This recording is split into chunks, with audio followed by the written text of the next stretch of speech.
My friends, contemplating the music we are going to listen to and study together over these 32 lectures makes me squirmy with excitement. Works by Johann Sebastian Bach, Joseph Haydn, and Wolfgang Mozart, whose Jupiter Symphony occupies Lecture 6.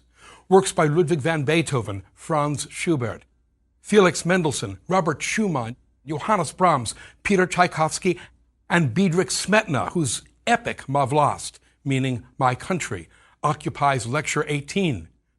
Works by Antonin Dvorak, Nikolai Rimsky-Korsakov, Richard Strauss, Gustav Mahler, Sergei Rachmaninoff, Claude Debussy, Igor Stravinsky, Camille Saint-Saëns, Gustav Holst, Aaron Copland, and Dmitri Shostakovich. Oh, be still our hearts.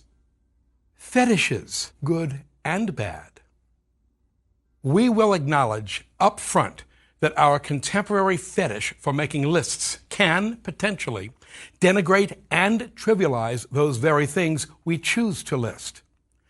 The artificiality of such lists notwithstanding, they can serve a most useful purpose. This course, for example, over the last 350 years, tens of thousands of works have been composed for the large instrumental ensemble generically referred to as the orchestra. For the interested but inexperienced listener, the biggest question is, where do I start?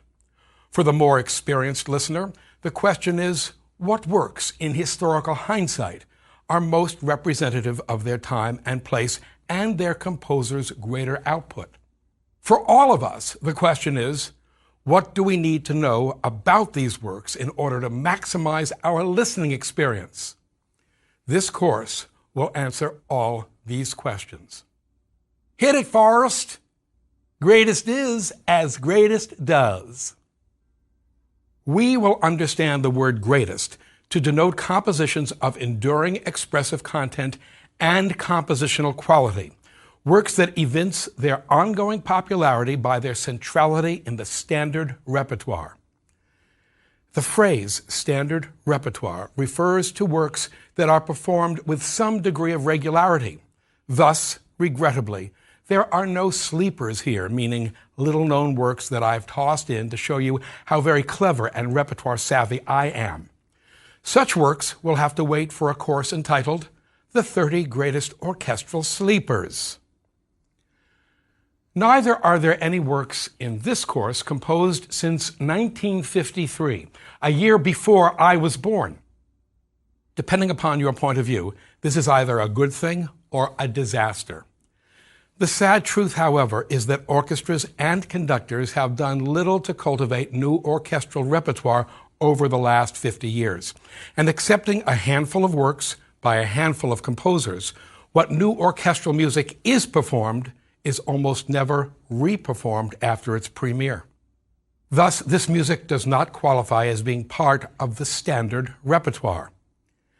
Now, I am well aware that because of this, I will be accused by some of perpetuating the masterwork myth.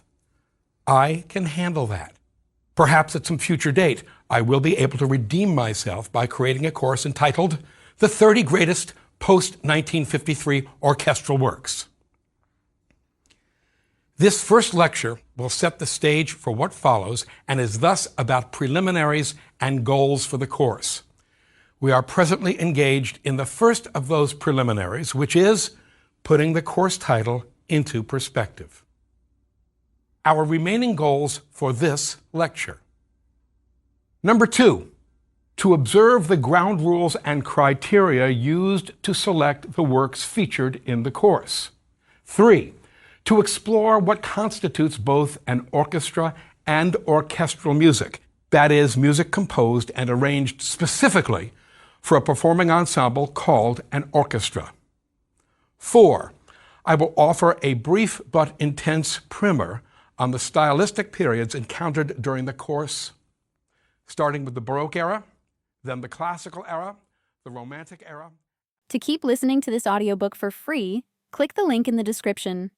It will take you to a free Audible trial where you can listen to this and many other books for free for 30 days.